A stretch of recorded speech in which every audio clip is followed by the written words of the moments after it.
The Sunday Papers on Off the Ball. You're very welcome along. So we're going through the Sunday papers. I'll start you off with the various headlines. Lots of pictures from the game last night between Chelsea and Man City. Party poopers, says the Daily Mail. City's title celebrations on hold as Chelsea snatched controversial late winner in dress rehearsal for Champions League final. 2-1 win yesterday if you missed that game. There's a picture on the front page of The Observer of Sergio Aguero, spot of bother, his penalty miss contributing to the loss. Aguero's penalty gaffe puts Guardiola's title party on hold as Chelsea battle back for victory. We have the Sunday Independent front page. Nice shot from the match last night in Limerick. Honours even.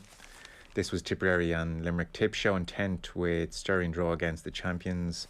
And then beneath that, no surprises. Manchester United to review security in wake of fan invasion. They're away from home today, but obviously at home twice this week coming. Sunday World go with the Sergio Aguero miss as well. City's silly surge. If you missed it, it was a Panenka, and Mendy went down and then just stood up and caught the Panenka. You always look a bit stupid when that happens. And then Ollie's on a lolly jolly. So Solskjaer's been promised cash for new signings and is set to sign a new contract, says Kevin Palmer on the back page of the Sunday World.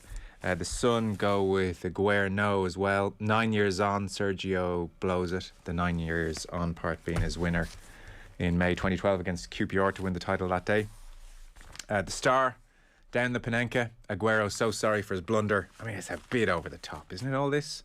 Aguero so sorry for his blunder. He was tweeting big apologies last night. I mean, he was trying to score the bloody thing. It happens. And then Sunday Times, spot of bother as well.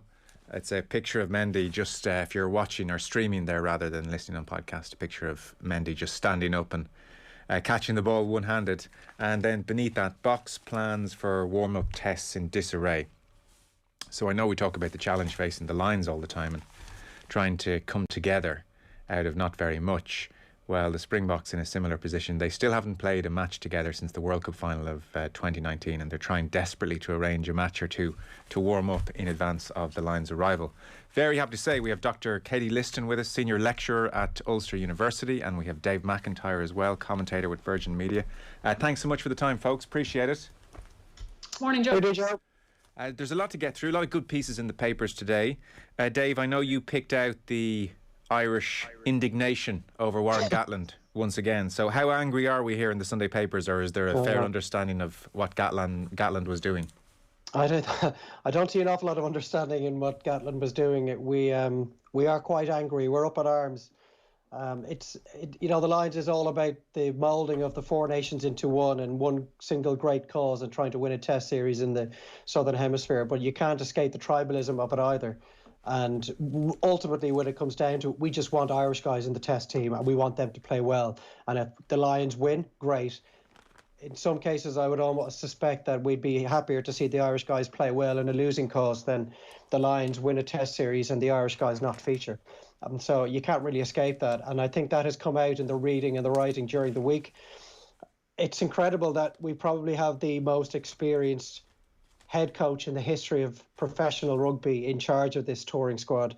It's Warren Gatland's fourth Lions tour, and yet some of the writing would have you believe that he doesn't know his own mind, that he's gullible and he's easily coerced into making a decision on a player that he genuinely doesn't believe deserves to be part of a touring party.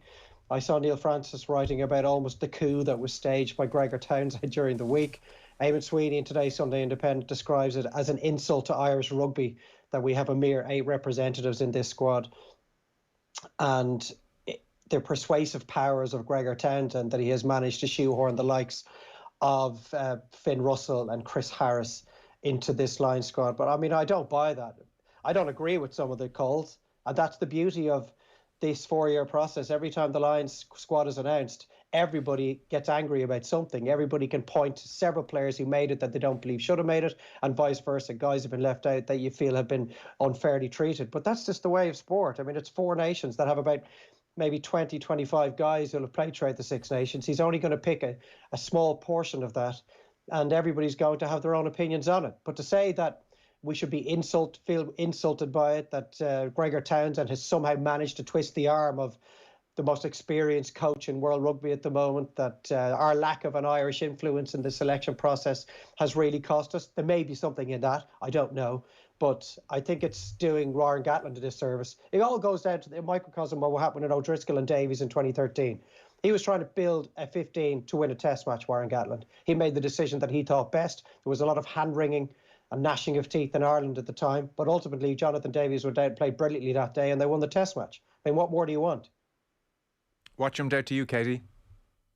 That Peter O'Reilly piece is an interesting one, Joe. And just to go off on a little angle for a minute, what I actually picked up on, it was quite laudable from Sexton. If O'Reilly's right, he's quoting that one of the reasons, obviously, there was concerns about Sexton's durability and so on, but Sexton played on for a few minutes in the last game, obviously, where he was diagnosed as having some balance issues and yet another concussion protocol. And I think he's to be lauded for that, because any player in that position in the time coming up to Lions selection will be more than aware of the difficulties that there are with the return to play concussion protocols and the likely impact that was going to have with him being declared fully fit. Now, Peter O'Reilly says that he informed the Lions medical team that he would be fit if required. And that was despite taking a 6-week break from contact after suffering that concussion against Exeter, which was in the Heineken Champions Cup quarter-final. And that admission by Sexton is important, because I think it's in this piece or one other that I've looked at today where he's described as being emotional and sometimes being, I suppose, less good, I think was the phrase, at hiding his frustration, maybe when he's substituted and so on. And that level of focus on welfare is going to be important for him.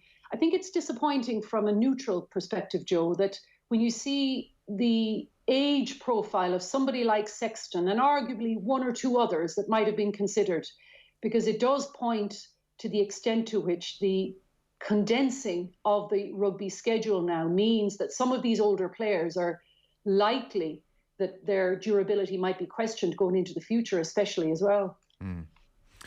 Yeah, Peter O'Reilly's piece, A Tour Too Far. Johnny Sexton would be ill-suited to dirt tracker role in Gatland's line. So it's in two parts, really. It's about the health aspect, which you talk about, Katie, at the end. And then initially he makes the point that, you know, Johnny Sexton, 35 years of age, he says if Six Nations form was the chief criterion, Sexton would travel as the first choice fly half. And, you know, he was the best number 10 across the Six Nations. But O'Reilly writes, however, if we look beyond politics and injuries, it is possible that one of the biggest factors mitigating against Sexton was simply the pandemic and how it will affect the player's day-to-day existence on tour. And he says one of the key ingredients to every successful tour is a harmonious group of players and management. That becomes even more important when you have 60 or 70 people living cheek by jowl for 8 weeks, effectively incarcerated in just 2 hotels.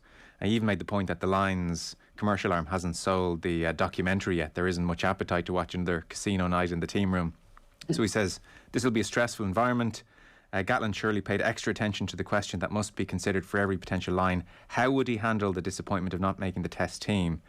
And he talks, Peter O'Reilly, about Sexton as the alpha male. He's used to being in a position of authority and control. Try to picture him in the role of dirt tracker. He says it's unfair to suggest he would be anything but professional. That said, he's not good at hiding his frustration, so maybe Gatland considered this a potential threat to morale. We can only speculate. Interesting point, though, Dave. Yeah, it's not one that I considered during the week, and obviously the reason Warren Gatland gave was down to durability, and I didn't really see much opposition to that point that Gatland was making, because you can't escape the fact that Jonathan Sexton has had injuries with concussions, and there's been 2 or 3 already this season. Katie's point is a really good one. It does speak to the development and the progress that we've made in the mindset of these rugby players, where in the past it was the last thing you would do to put up your hand and say you were hurt. Well, maybe Sexton has set a really good example for younger players coming through, that if you feel in any way vulnerable when it comes to a head injury, put your hand up and get yourself off that field, because life is too short. It is just not worth it. The difficulties you might experience later in your life if you try and, you know, play the hard man and keep going in these sorts of situations. So that's definitely a positive thing. But yeah, Peter O'Reilly's theory is an interesting one. I'm not sure Jonathan Sexton would agree with it. You know, he's a real competitor, and he started his career scrapping for the Ireland 10 job with Ronan O'Gara. He was trying to oust Felipe Contepomi at Leinster. He didn't make first 15 for the opening test against New Zealand in 2017. So he knows what it's like not to hear your name in that starting 15 when the lineup for the first test is named. He's already got experience of that. And he would, I think, be the sort of guy that would be able to put the disappointment behind him and knuckle down and try and get that test 15 as best prepared as he possibly could. I'm not completely dismissing Peter's theory because it's an interesting one. And he's not a guy, Johnny Sexton, that has spent much of his time on the sidelines, barring injury, and having to watch somebody else play in his place. And his point is a good one about him being the form selection at 10. This is not a squad that was built on form. These are extenuating circumstances. There are guys in this touring party like Bundy Aki, for example. He is by no means in that squad on form. He couldn't get into the Ireland team, and his major contribution to the Six Nations was a red card against England. We know why Bundy Aki is gone. Bundy Aki, red card against England, sorry, but he was very good in that game. Gatlin cited him from that game, didn't he? No, I understand. Yeah, I understand that. But if you're basing it on form, given that he only really got it back into that Ireland team on the basis of injury, Bundy Aki wouldn't be going. Like, there are a couple of guys who are quite obviously in better form than he has been, but Bundy Aki has certain qualities. Yeah. And you need certain types of qualities when you're touring South Africa. That's why I think Johnny Hill has gone ahead of James Ryan, for example. Johnny Hill is bigger, bulkier. He provides a bit more ballast in the scrum. I know we're getting a little bit technical here, but James Ryan has maybe lost out on that count as well. So Warren Gatland knows what he needs to win this series. Henry Slade, another guy that has got the noose and the nuance behind a pack that a lot of the guys you're going his place don't have, and yet he has missed out. Why is that? Because Warren Gatland sees this tour going a certain way, and that's what's going to be required to win a test series down there. On our claimed parochialism here, I would say, looking at the papers, I know you mentioned Damon Sweeney's piece as saying age is an insult to Irish rugby. I think there's a pretty clear-eyed view, though, across the board. Like, Brendan Fanning does an assessment of Leinster's loss to La Rochelle and says we need to change direction. The Irish system might be good at developing new talent, but it's not as good as we like to think it is. Neil Francis opens his piece by saying no matter what squad Warren Gatland picked on Thursday, he was going to be wrong. Even if he picked the best 37 players available, he was going to be wrong. It is the simple universal truth, though, about Waza. It's his team and he couldn't give a shite what anyone thinks, which I think summed it up. But, you know, he's making the point, the reason James Ryan's not going to South Africa is because his form is not good enough, and the Lions management had to make a call as to why he was off the pace. Now, Neil Francis talks a lot about concussion in this piece, and he finishes up by saying Ryan and Sexton should not play again this season. Caelan Doris should be stood down. There's no point playing in hard ground with no real reason to play. Ireland too should recognise this and exclude all of them from summer tests. Maybe Waza has inadvertently done Ireland a favour for the first time in 20 years. So that was the tone of his piece. There was definitely an understanding there as to why he hadn't picked Ryan or Ringrose and Sexton. And just on Sexton to finish up, and I'll bring you in, Katie, on any other thoughts. There's such a vacuum when it comes to injuries, not least concussion, and I understand it's a sensitive subject for the players. So Peter Riley has some information here on Sexton. He talks about the whiplash effect from that tackle against Exeter. The whiplash effect of the Ewers tackle had given Sexton his second concussion in 3 months. That's been reported in a lot of places as 3 in 3 months. So it's interesting. Peter O'Reilly here, who I'm sure has his sources. Sexton, his second concussion in 3 months, but the results of scans and tests were encouraging. There was even the possibility that Sexton might have played against La Rochelle, but playing too soon after that second concussion would make him more susceptible to a third. Professor Belly, that's a professor over in England who Johnny Sexton flew over to see, recommended a 6-week break, and then things would be good to go again. I mean, I don't know, on the Gatland doesn't know his own mind. I do think Katie, human nature comes into it. I do think Gregor Townsend is going to bat for his number 10, and he's making sure he's on the plane. He has to deal with his number 10 on the far side of this Lions tour, and I think he would have pushed very hard for Finn Russell. I don't know, I just to trust Finn Russell out there in a Lions test, I think will keep Gatland up nights if it comes to it. But it's not even human nature, Joe, because I think that's, arguably you could say it's come down to these kind of personalised decisions. It's a fact that Gregor Townsend is going to know Finn Russell better than he'll know Johnny Sexton, because he's working with him on a more regular basis, even if the time for the that you get with the international teams has even been squeezed in that. I think the bigger question I have is the approach that's taken about the Lions selection going forward. And I haven't been able to do enough reading this morning to figure out why it is that there isn't a firm agreement in place, that there's a representative of each of the 4 nations involved in the selection panel, because it leaves open a question and a criticism that had there been a representative of an Irish representative involved in that, well, then that would have been put on the table at least, and somebody would be able to discuss what it is that they have seen in training from X player in the last 3 to 4 weeks, either through the provincial level or right through to the international team, that could therefore be considered by a group who will undoubtedly have had those very tough decisions to make, and that there's going to be really tight decisions to be made to cull from 37 down to 23. And obviously we haven't even seen the backup list yet, and it'd be an interesting one to see whether there's any further Irish players listed on that and how indeed they might respond to it. On a personal level, I've been at the end of those selection decisions where you travel away to a tournament. Mine was in the Women's Champions League, and you're not selected, and it's absolutely devastating.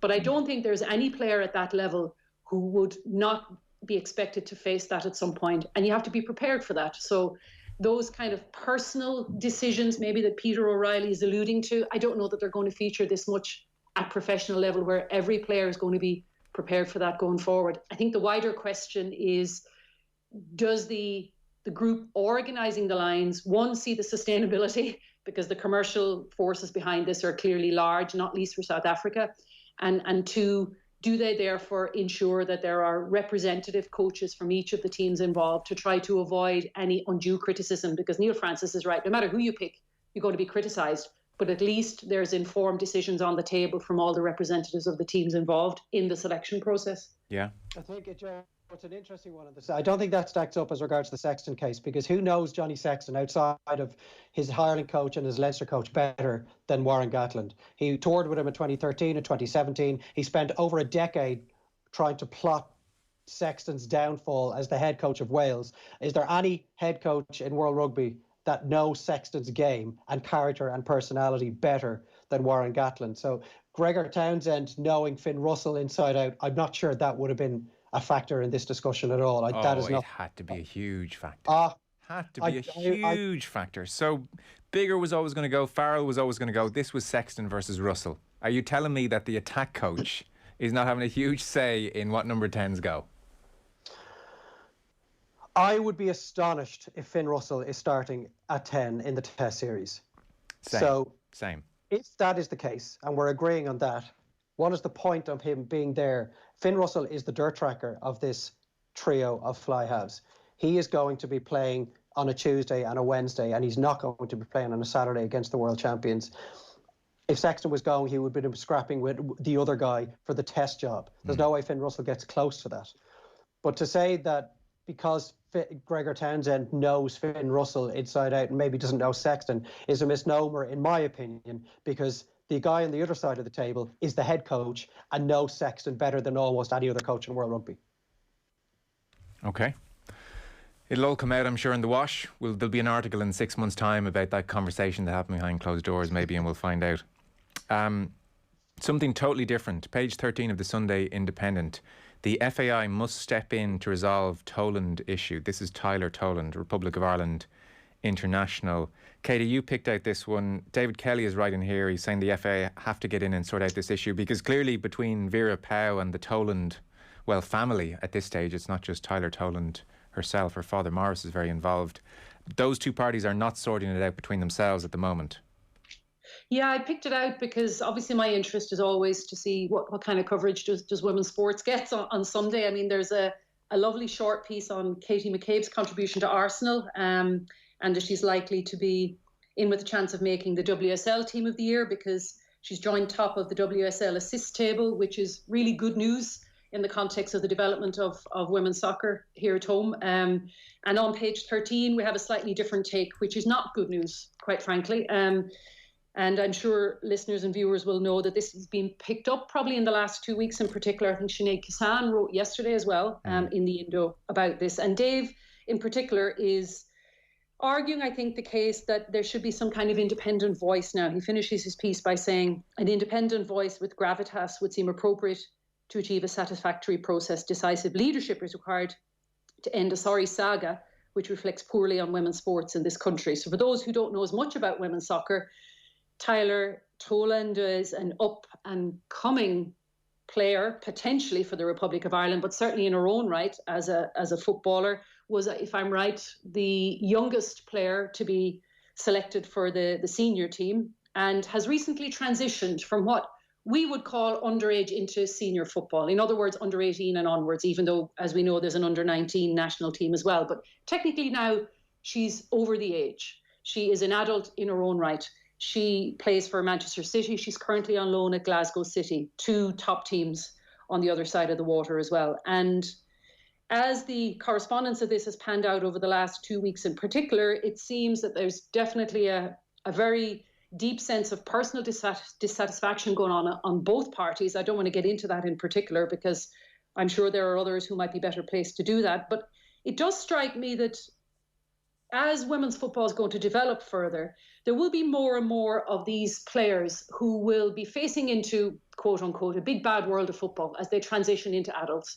Not least the likes of Tyler, who's good enough to go to Manchester City and to be playing with Glasgow City, who are really on the verge of making a breakthrough into the final stages of the Women's Champions League now and have been on that cusp for probably the last 3 to 4 years. And in fact, I worked with them many, many years ago now, about 10 years ago, and you could see that development path in terms of where they were going.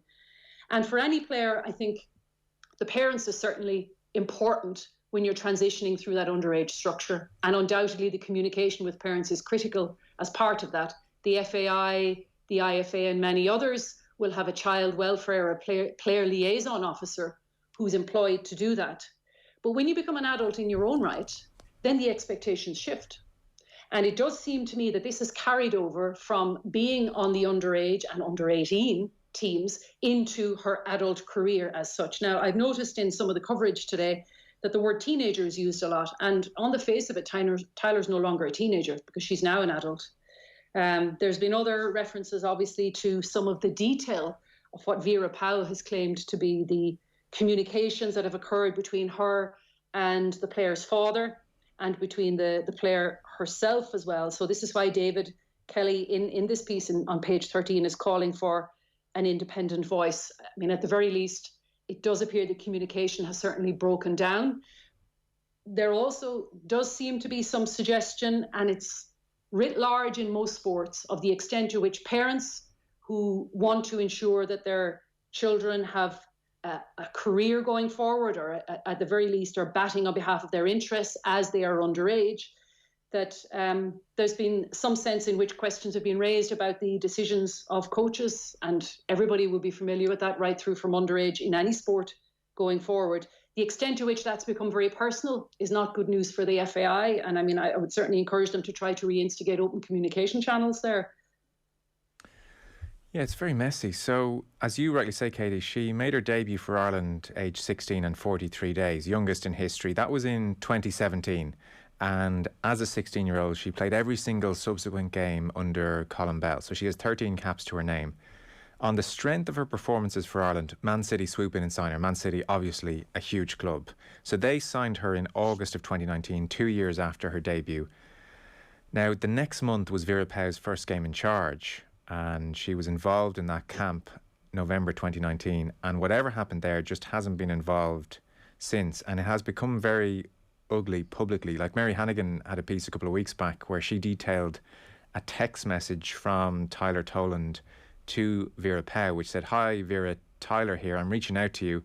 I'd really like a fresh start and for us to put everything that happened behind us. I'm sorry for how everything turned out. It wasn't good for either of us. I really want to play for both you and Ireland. I feel like I have a lot to give. I'm really working hard on my game. I'm willing to do whatever it takes to play with you and get back in your team. Looking forward to hearing back from you. Thanks." Now, she received no reply, and then this was put to Vera Pauw in a press conference recently around the 2023 World Cup draw, and Vera Pauw said that the agreement with Toland had been that she would have to phone her ahead of any possible return to the squad, that a text message would not suffice. Vera Pauw said, "Maybe a bit of guts would help her," end quote. She also accused Morris, the father, and it's a serious accusation, of harassment and intimidation. And he described that in turn as ridiculous. So you can see how entrenched both sides are here. There's not much middle ground. He described that charge as ridiculous, saying they'd only spoken once back in January. He conceded it was, quote, a hard conversation, end quote. And then he went on to allege that there were questions over Vera Pauw's dealings with his daughter, in those first two squads, that he was concerned about her physical and mental well-being. She lost a stone in weight in a short space of time. He says that Pow was persistently critical of Tyler throughout those two camps, particularly her physical condition, a criticism, he says, that puzzled her club, who felt she was in peak condition. So, Dave, this has gone beyond, I think, the two sides sorting this out, and it's gone beyond us being able to adjudicate what's true and what's not true here. So I think David Kelly has a point when he says FAI need to get involved. Yeah, he quotes a statement from the FAI this week where they said this will rightly remain a process that will not be in the public domain. I mean, that's bogus, because that ship has long since sailed. This is very much in the public domain, and it's not helping anybody. You mentioned some of the quotes there from Tyler Toland's father. I mean, the language is confrontational. It's really unhelpful, and it's not painting anybody in a great light. And at the end of the day, he's talked about his daughter's physical and mental well-being. You've got a 19-year-old footballer that's stuck in the middle here, and it's not healthy for any of the individuals involved, but least of all Tyler Toland herself.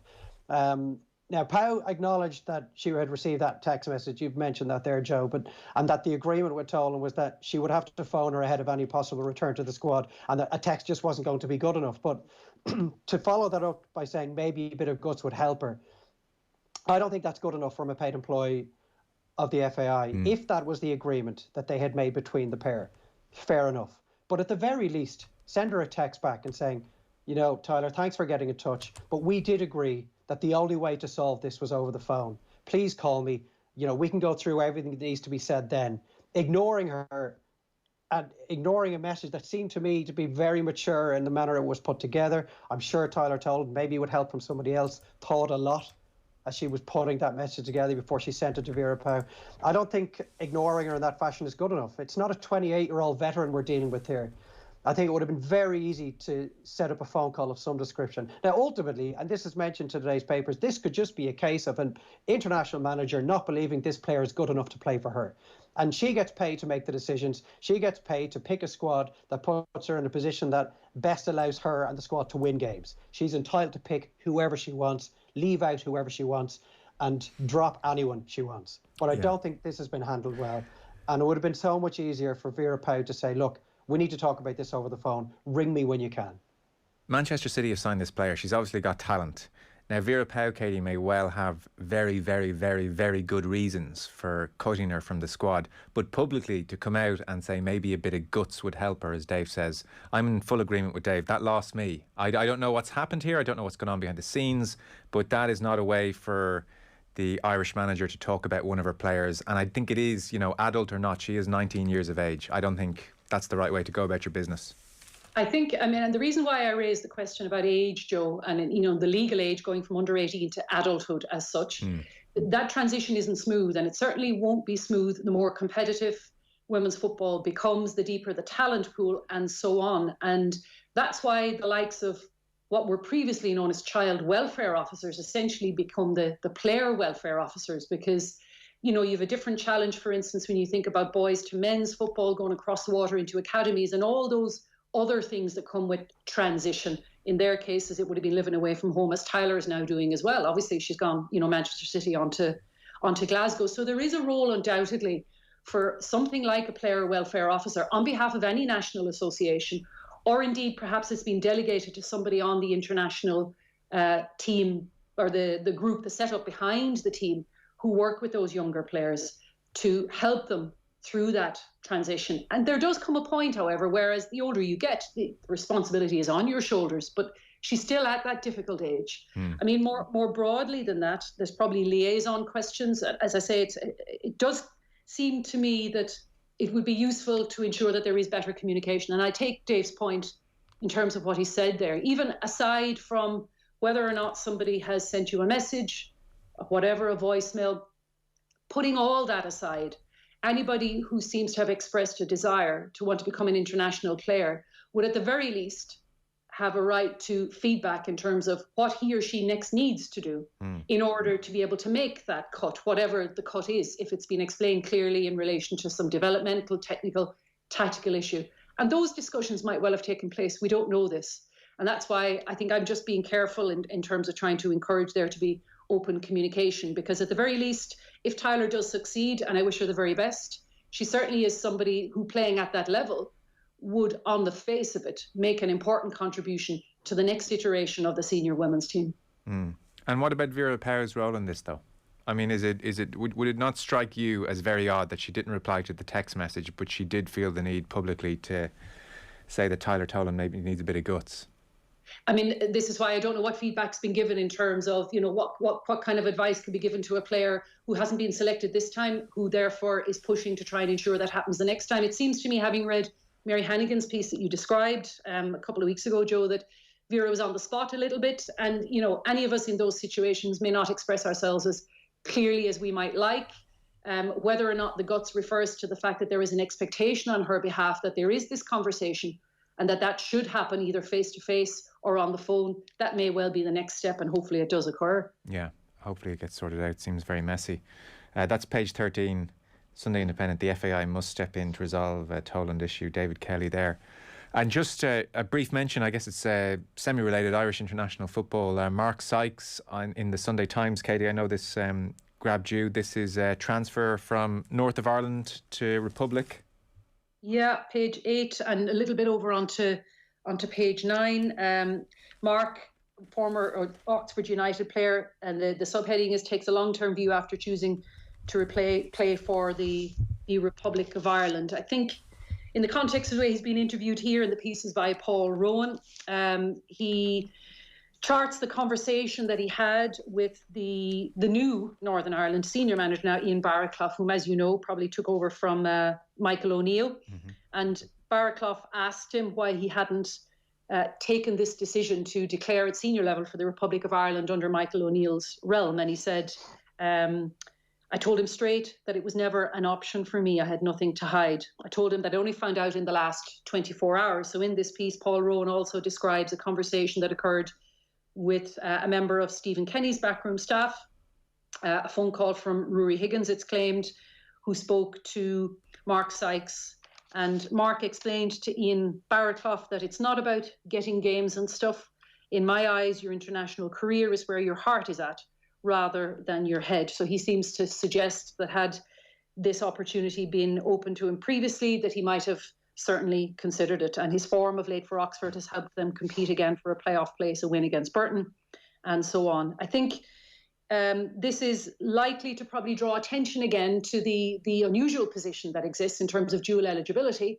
It's something that's rumbled on for the last 10 years or more. I mean, I remember in about 2009, 2010, the IFA themselves, and in this context it's the Irish Football Association, not to be confused with the Irish Farmers Association, they claimed that this whole issue was a banana skin. And then one of the senior members of the board spoke about the importance of trying to understand better why players would declare for the Republic of Ireland. And a year later, we had the case about Daniel Kearns going to the Court of Arbitration for Sport. I think if I recall at the time when Ian Barraclough took over, I think he did make some comments at the time, and you might correct me if I'm wrong, Joe, about this particular issue. And obviously it's a difficult one for the IFA as well, because in investing in players at an underage level and in the context of a talent system, to then, as it were, lose, quote unquote, a player to a different system is frustrating if nothing else. But this is a situation is not unique to the IFA, that those born in Northern Ireland have a right to dual eligibility. It's accommodated in very different ways across a range of sports, right through from the Olympics and athletics through to football, rugby, we've just been speaking about as well. But it is likely to draw attention to this for other players also, because Sykes makes it clear, and I quote him again, in my eyes, your international career is where your heart is at, rather than your head. So this wasn't a flag of convenience for Sykes in the way that we might describe it for footballers and athletes, track and field athletes I'm thinking of, who, you know, declaring for Bahrain and Qatar and many others that the IOC are troubling with. He says this is a decision for him. Yeah, Sykes has no regrets about changing allegiance is the headline there. So he's very much Republic of Ireland now. Dave, I know you both really like Paul Kimmage's piece. Very different to anything else in the papers. Fabio Jakobsen, the Tour of Algarve. He was riding in the Tour of Algarve over the week. He finished 126th, I think, in the day Sam Bennett won one of the stages. So I don't think many of us were going down to the 126th place rider there to dig out a story, but Paul Kimmage has, and it's an amazing story. Yeah, it is. If you have never heard of Fabio Jakobsen and you have absolutely no interest in cycling, this is the article for you, because it means that you're coming to this piece with a completely clean slate. It's like a little short story that Paul Kimmage has written this morning, because you can sense all is not right here and something damaging is about to happen. You can almost feel it creeping up on you as you're reading the piece. So I would suggest to anybody who doesn't know anything about Fabio Jakobsen, have a read of this, because it just brings you step by step through what has happened. It likens him to Niki Lauda, who returned to the hot seat in a Formula One car 42 days after suffering catastrophic burns in that accident that we've all seen portrayed in the movies and in documentaries over the years. And he is back in the saddle. He is a sprinter. He would have been vying with Sam Bennett at the Quick Step team for that leading sprinting role. They were both set off on different training regimes, different racing regimes in different parts of the world, and ultimately the team were going to decide when and where they would pitch either of these two riders as the lead sprinter in their team for the main tours. And then COVID hit, and then unfortunately this accident hit, and it's an awful, terrible, catastrophic accident that has really damaged him physically. The litany of injuries that he suffered when he was just nudged by the elbow of another rider as they were approaching the finishing line. He crashed into hoardings. He's lost half his teeth. He's lost a part of his jaw. He had his nose busted. He suffered contusions to his brain, and he has somehow managed to get over all the physical issues that he suffered that day. And now, as Paul Kimmage writes, it's a mental issue. And I liken it to the footballer that has suffered one of those compound fractures of the leg, for example, and, the pins have been inserted and he's undergone the rehab and he's come back 9 months later and he just doesn't know whether mentally he's going to be able to commit to that 50-50 tackle ever again, knowing what he's been through. And it's only until you go for that ball when it's between you and another player and that you come out of it and you feel the leg is in good shape that maybe you can begin to put it behind you. And he knows himself that this is an issue, Fabio Jakobsen, and he has been asked, you could be a domestique for the rest of your career, but you were potentially one of the world's great sprinters. Will you be able to commit to that bunch sprint a kilometre out, half a kilometre out, 200 metres out from the finishing line? And he says, I won't know that for certain until the moment I'm in the middle of that sprint. It is to my advantage that I don't remember the crash itself. I don't dream about it. I'm not afraid to fall off my bike. I remind myself that really serious crashes like mine don't occur very often. But if you want my comeback to succeed, I will have to give it all. A sprinter who breaks too much will never win a race. It's just fascinating. And this guy is either going to be one of the errand boys for a big team, or he's going to get over this situation mentally and psychologically and put himself in a place where he can be the guy who earns the big money, puts the sponsors in the limelight, front and centre. The Mark Cavendishes, Sam Bennett's of this world. The last line of the piece is, we wish him well. It'll be so interesting to see where he is in 2 years' time. Yeah. This was July 2020. It was Tour of Poland, Katowice. And the plunge where the accident happened, they top 80k per hour. It's frightening speed. And the description of the accident from the perspective of his fiancée is what stays with you, I think, the most. Delors is her name, and she was in Rotterdam that afternoon. He's Dutch, and she says that the last 10k always makes me nervous when the jostling begins. I always go and do something else. I keep listening to the race, but I need some kind of distraction. It was the same that day. I was doing something else until the moment my dad shouted from the kitchen that Fabio was in front and winning, so I hurried back to watch. I saw him sprinting, swerving, and before I knew it, he was in the roadside barriers. It all happened so quickly. In the replay, I saw him crash into a man and into the finish barrier, his helmet flying from his head. I knew this was bad. And then the injuries are just horrific as she describes them. I only recognised a small piece of his face, his eyebrows and his lashes. There were sutures and bruises everywhere. His head was shaved. There was a large bruise on it where his brain had thumped against the side of his skull. There was a tube to drain the brain fluid. He was unable to open his mouth. Later, when I looked inside, there was nothing. Teeth gone, half of his palate gone, part of his jaw gone. I was looking at the inside of his nose. And here he is, Katie, 9 months later, racing again. It's the pace and the crafting of this piece is really lovely, Joe, because, at the very beginning of the piece, you get this, what seems as a bizarre opening to a piece about a team video and a Dutchman called Fabio who wasn't a natural fit. And here he is in this video, and it's only a couple of lines into the piece, and you're hearing about details of his facial features, sparkling eyes, perfectly formed teeth and the most brilliant smile.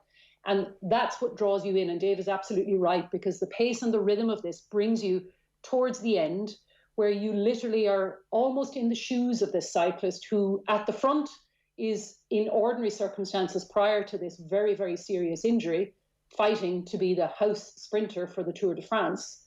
But by the end of this particular race, Paul Kimmage talks about finishing 126th. He stopped short of the line, put his hands on his hips, and here he is at the end of the peloton essentially, and he's watching a replay of his teammate winning again on a giant screen. And Paul Kimmage says the image was heartbreaking.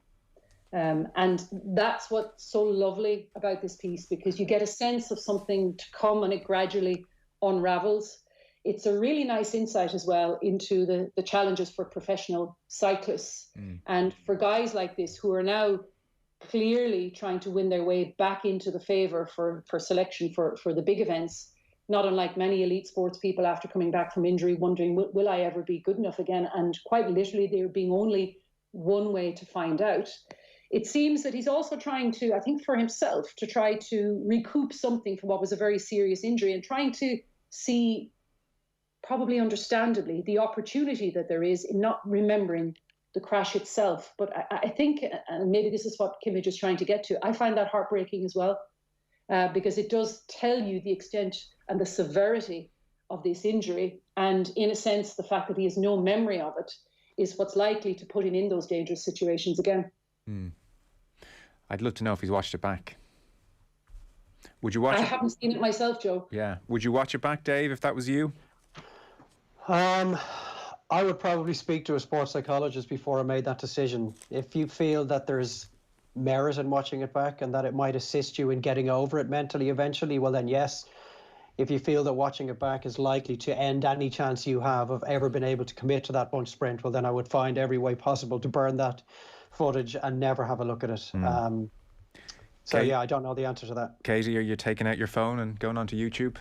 No, I'm not. I mean, having had a number of injuries myself and being involved in research in sports injuries, Joe, I find it very difficult to take solace from looking over a video of a very serious sports injury. What I try to take are the educational benefits of it moving forward. But I certainly, in my own teaching, we have a session on pain and injury, and I have to put a health warning to any of the images that I include, because it's very difficult viewing when you know the severity, not only of the injury itself, but of the longer term consequences that are likely to go into the future for this guy as well. I mean, at this stage, Paul Kimmage describes him, he has a boxer's nose, a scarred face, and is still currently missing half his teeth, but the real damage is internal. And that's what Dave was alluding to here in terms of the psychological aspects. Cycling is not motor racing. There is one engine, one chassis, and no protection when you crash. Yeah. That's really, really good. Page 19 of the Sunday Independent, absolutely well worth digging out in the paper or online. Katie, you picked out another piece for us. We've three more to get to. Ross Tucker in the Mail on Sunday. We have Joe Brolly in the Sunday Independent. And then Karen Carney in the Sunday Times. Karen Carney, people will remember, I think, this story. This blew up last year, give or take. She was a pundit and she was talking about Leeds United, and she, from memory, without quoting her directly, made the comment that the pandemic interruption maybe helped Leeds win promotion.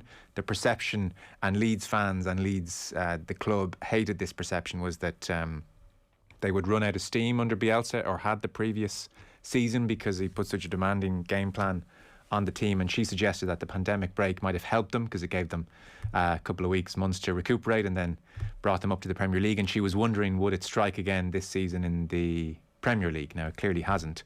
It was an opinion, it was roundly shot down, but Leeds United quote tweeted it, and a flurry of abuse came her way. And she's detailing, Katie, how serious that abuse was and how serious a toll it took on her. And I mean, like what I said earlier about Johnny Sexton's willingness, I think, to indicate that he was experiencing balance issues for welfare reasons, I think the tone of this piece by Rebecca Myers on Karen Carney's situation is also coming from a similar position, because Carney says, and I think very bravely, given the abuse that she's been exposed to, She said that in a call with government officials and social media companies, which is interesting in and of itself that these calls are now happening, she said she had referenced the death of Caroline Flack, whom many listeners will know about, who committed suicide last year when she was a focus of media attention. And that kind of acknowledgement is only likely to draw further abuse, it must be said.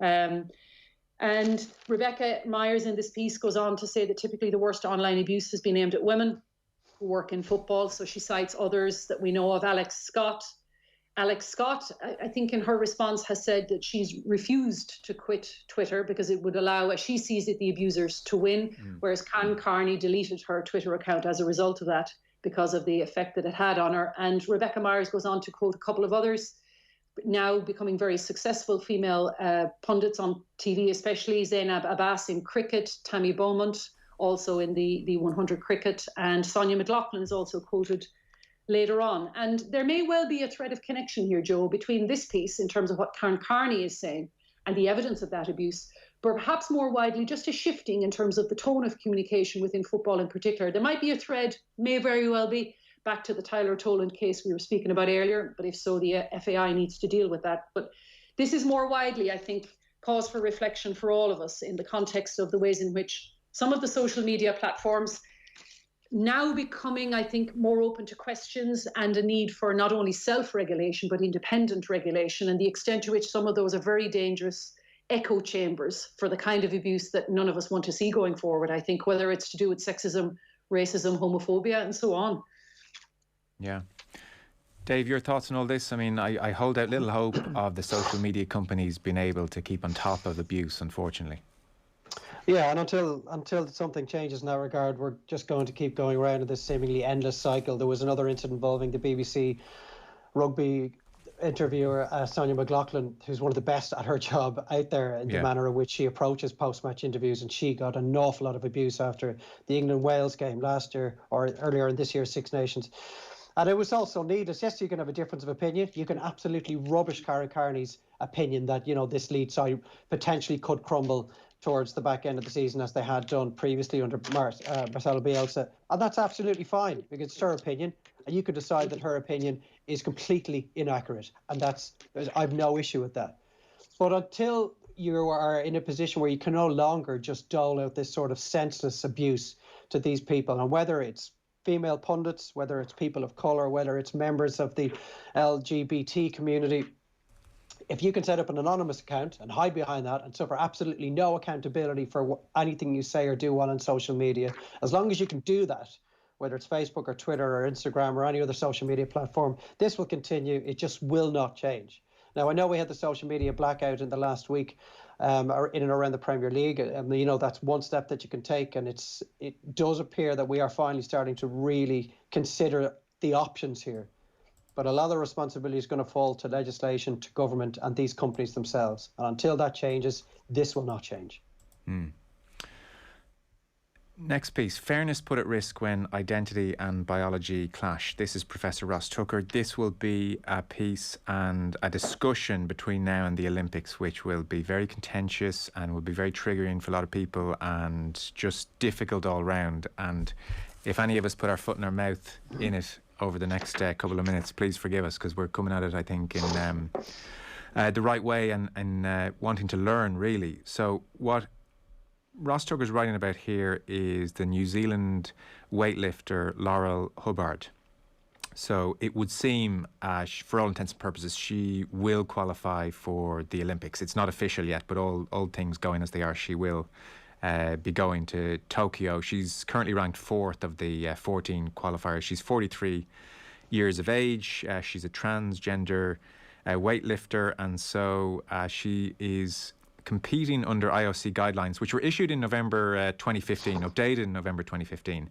Athletes who transition from male to female can compete in the women's category without requiring surgery to remove their testes, provided their total testosterone level in serum is kept below 10 nanomoles per litre for at least 12 months. So that is the rule, and Laurel Hubbard is absolutely abiding by the rule. Professor Ross Tucker, well, I don't want to put words in his mouth, so I'm only going to quote him.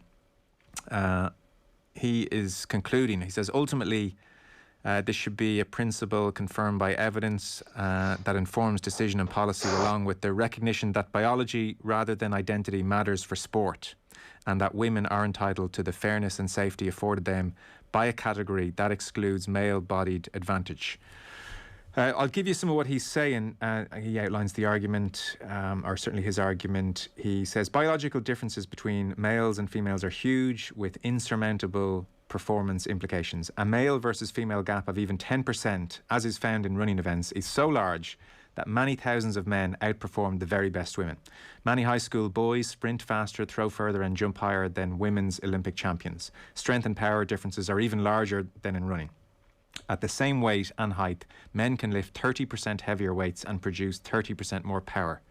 And he says this divergence happens most profoundly at puberty. Goes on to outline various differences. The heart and lungs increase in size, creating greater cardiovascular capacity, body fat significantly reduced, etc. He says it is the difference ranging from 10 to 15%, depending on the attribute, is what he says. 10 to 50, excuse me, that's a big difference. So he says the issue for sport, and this is where we are now, the issue for sport arises when trans women enter the women's category. The fundamental question is whether the biological differences between males and females can be removed or even reduced significantly if we agree fairness and safety matter. He says sports policies often require trans women to chemically reduce their testosterone levels below a certain level, 12 months prior to being eligible to compete as a woman. The premise, take away testosterone, the source of the advantage, and fairness is ensured. This leads to the obvious question, is that true? What does the research show? What if there is no evidence? If there's none, should inclusion be allowed? And so Ross Tucker, to conclude me talking here, he says more than a dozen studies exist that have tracked trans women undergoing hormone suppression for at least 12 months. Bone mass and density are barely affected. Muscle mass is reduced by only a small amount, and strength decreases only slightly. He says, in short, whatever biological differences and thus sporting advantages exist initially remain largely intact. This fundamentally is why Hubbard's participation in women's weightlifting in Tokyo is so contentious. And then he goes on to reach the conclusion, which I read out to begin with. Hubbard began transitioning, as best I can see, at 35 years of age, had been a weightlifter up until 2001, quit at 23 due to in a different article, quotes the pressure of living as a man when it became too much, transitioned and came out as a woman in her mid-30s and has been extremely private since. And then she shocked the world in 2017 by winning 2 World Championship silver medals and now the Olympic spec. And I mean, there's certainly a degree of discomfort here when it's so personalised. Katie, just to begin with, you know, Caster Semenya, I felt that was a really horrible couple of years, and it must have been dreadful for Caster Semenya. And by all accounts, Laurel Hubbard is incredibly shy, private person, has not said much about the situation, but simply, I am who I am. I'm not out here to change the world. I just want to be me and just do what I do. And so you have huge sympathy for where she's coming from. What about the sport and how it deals with this issue and, the argument outlined by Professor Ross Tucker today? Well, he's a physiologist, so it doesn't surprise me that he's going to conclude that biology rather than identity matters for sport. That doesn't surprise me. Yeah. I'm a sociologist, so it won't surprise you that I would say I think that's potentially problematic when we talk about trumping, certainly when it comes to identity matters. Now, the link, I suppose, to the Caster Semenya case is that we've yet to hear the outcome. That case is now with the Court of Human Rights, isn't it, as the last port of call in that case in Switzerland. Yeah. And the debate has focused around the status of women's sports as a protected category. That's been the legal debate, and therefore the basis on which you would protect women's sports. And the positions have varied significantly because we're seeing more and more of a human rights input into this. So from no need for a protected category anymore to allow women's sports to flourish and to give them a so-called fair opportunity, given that men's sports still dominates just as it has in the past, and therefore these categories that are used to define sport. So the concept of a protected category is tied logically to the concept of fair play. And that's indeed what World Athletics did at the Court of Arbitration for Sport. They defended that position, and that was upheld at the Court of Arbitration for Sport.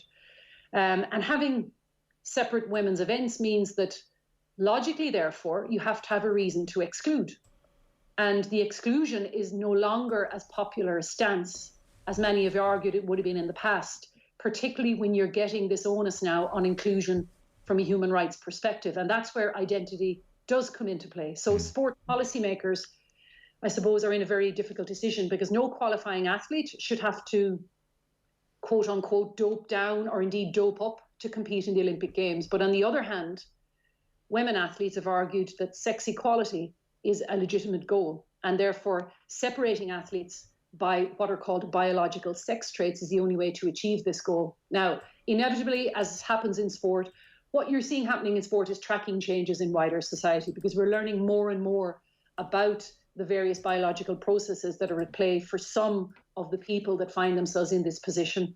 I think probably the community of women athletes, in all their diversity, but I think more crucially at all levels of sport, Joe, because this is being driven at the moment by high performance, and that's unbalanced as well. I think we need to think about this across the realm of all of those that take part at community level, at amateur sport, we would call it probably grassroots around the world, that they should have a significant voice here, because historically, the criteria for women's sports protected category have been predominantly determined by men. And now that's not to say that men's voices, like the voice of Ross Tucker, or indeed the voices outside of the women's sports community, can't be heard, but they shouldn't be the deciding factor. And that's why I think there's probably more to come in terms of us learning more about the interplay between biology and identity, and that will raise implications for how these protected categories are going to be defended going forward. There's probably one logical conclusion at high performance level, that you're going to end up with some kind of sub-criterion for certification for inclusion around what's regarded as an acceptable threshold for testosterone for athletes who have transitioned. That's likely, I think, to come into play down the line.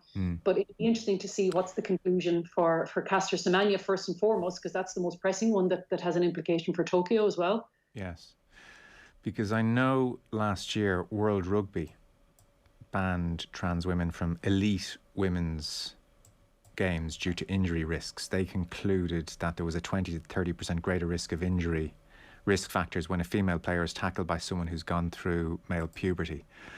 I mean, you see, I'm not a scientist, and most people have no sense of what a testosterone level in serum below 10 nanomoles per litre means for at least 12 months. That is complete gobbledygook to all of us. That, there's just no sense of what that means or how that feels or how that equates to, below 100 nanomoles, frankly. So it's hard to have a firm opinion. But what certainly is clear from, say, Ross Tucker's piece is he is making the argument that regardless of what the line is set at, and at the moment it's 10 nanomoles, he is arguing that once puberty has happened, that the studies thus far are showing very little change, that almost once puberty has happened, it's very hard to create a level playing field. That's how I interpret what he's saying. Yeah, and he's also, and a lot of the physiological research would point to the longer term benefits, if you want to use that, of testosterone. In other words, that you're not going to lose the so-called advantage, however that's defined in the short to medium term, particularly for the sports that are regarded as strength or power-based. Yeah. And that's why I think the discussions are going to go in different directions when we look at their application. I mean, currently World Athletics is focusing only on certain events involving Caster Semenya, as we know, 800 primarily. They haven't enforced this particular testosterone threshold for other events yet. But I think that's why to keep a watching brief on this case in Switzerland is going to be very interesting going forward. Dave, any thoughts on all this?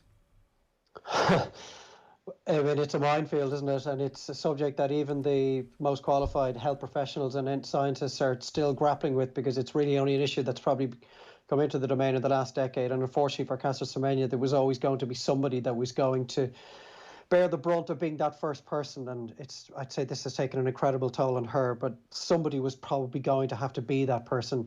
And as Katie says, we've yet to see how that's going to end up in terms of the ultimate court decision. But I mean, Ross Tucker talks about those more than a dozen studies that exist that have tracked trans women undergoing the suppression treatment for 12 months, and he says bone mass and density barely affected, muscle mass reduced by only a small amount, strength only decreasing slightly. Now, there might be some people on the other side of the argument that would say, well, here's 4 or 5 studies that say something to the contrary. So we don't really know the ins and outs of that.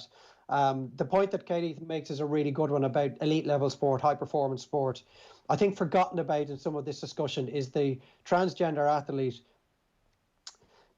that is just looking to play a game of rugby at their local rugby club, or looking to play a bit of tennis, or looking to play whatever sport in which there may be some sort of an issue or a discussion around this. Where does that person go? How does that person fit in? All they want to do is just live a normal life and get involved in local sport like anybody living next door to them. They may not be able to if this goes down a certain route. So I do think there is probably going to have to be a point of attack coming from two different angles in this. They may well have to sort out the high performance aspect of it first, then look at what this means for athletes of all levels, of all ages, throughout the world and across all sports. This has got so much further to run. I mean, one thing I would say in it, and this has been pitched a couple of times over the years, and it's utterly nonsensical, the prospect of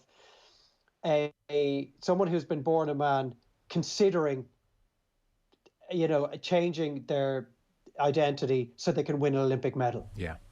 And that sickens my stomach to see that there would be anybody with the gall to put a theory like that forward. And I hope that the days of somebody pitching an idea like that are gone, because it is utterly unhelpful to this conversation.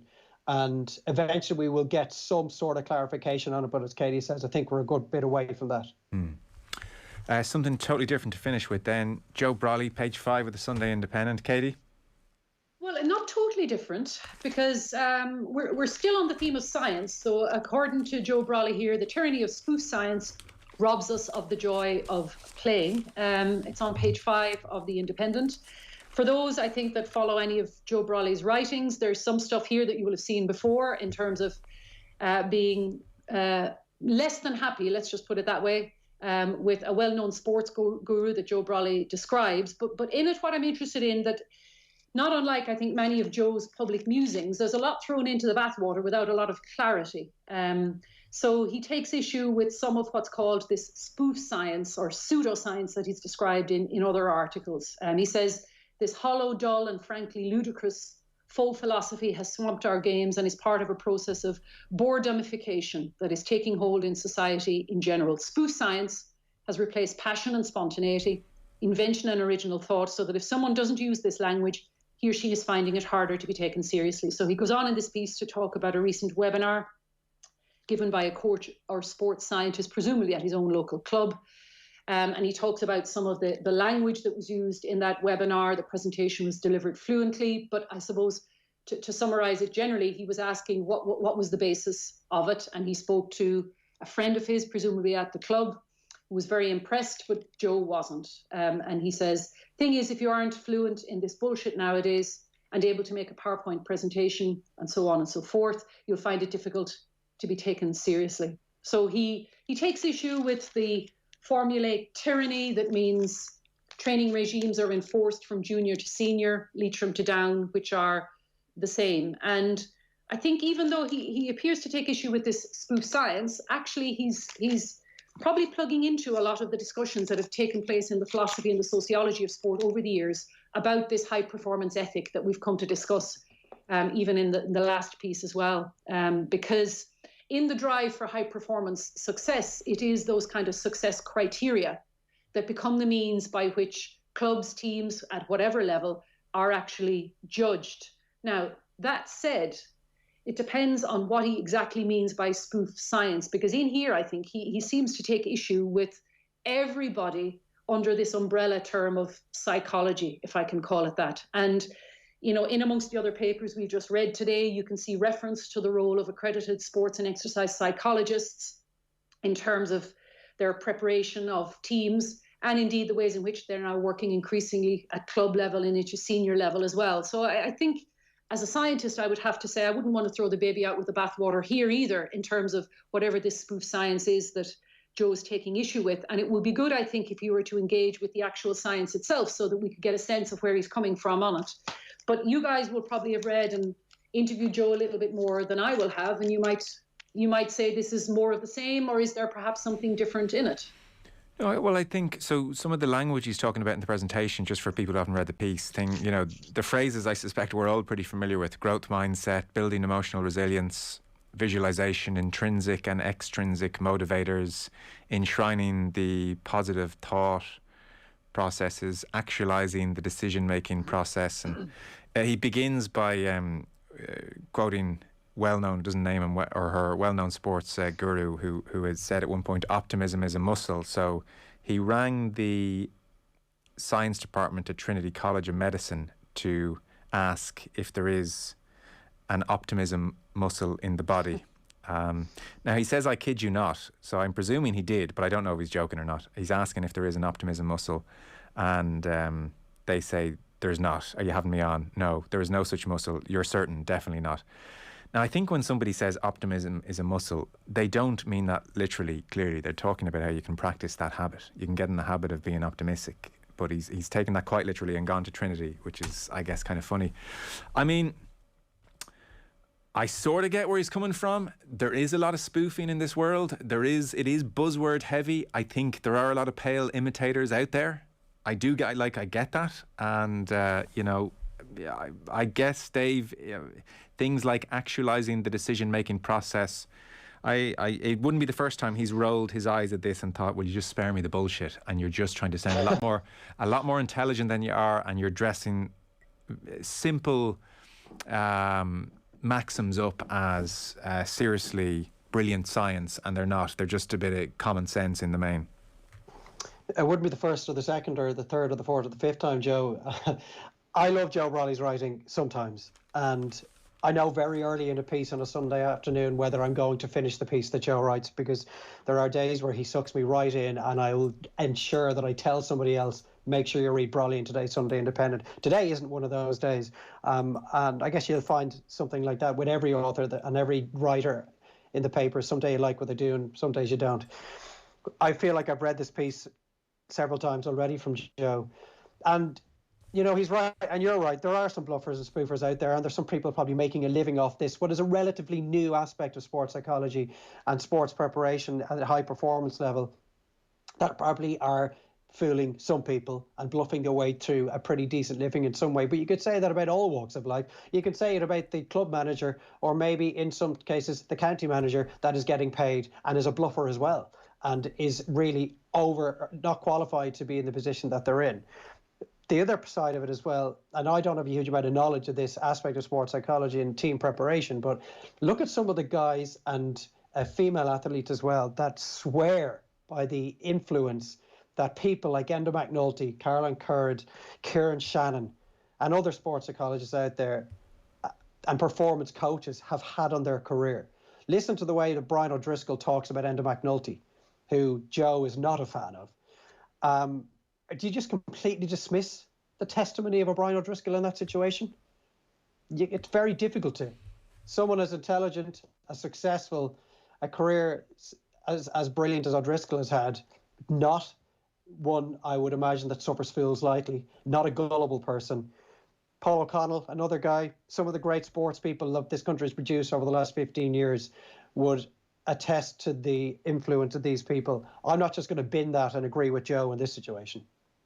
And this is why, Joe, I said, we can't throw the baby out with the bathwater here in terms of science. I mean, in the piece we've just discussed, Ross Tucker, rightly so as a scientist, talks about the importance of evidence leading to policy decisions. And, you can have these intricate details about evidence, and that's what academics do in terms of whether X number of studies is appropriate for a representative sample, or indeed the composition of that sample. But here, Joe dismisses everything to do with science without actually giving us a sense of the ways in which he understands the accredited sports and exercise psychology work that does go in here, that Dave has just alluded to, that does underpin high performance sport in particular. I mean, the other thing is some of the language is very interesting. For me, at least, I think he goes potentially further than any has done in other pieces. And he makes a very bizarre reference to male physiology for anybody that wants to have a read of it. I don't know whether that's a direct reference back to one of these well-known sports gurus that he's taking issue with. It seems a little bit more personalized than some of the other contributions. But if, as you say, Joe, he's trying to, I guess, encourage a wider debate about where are we going in the context of sport more generally and the drive for high performance success, well then let's have that debate.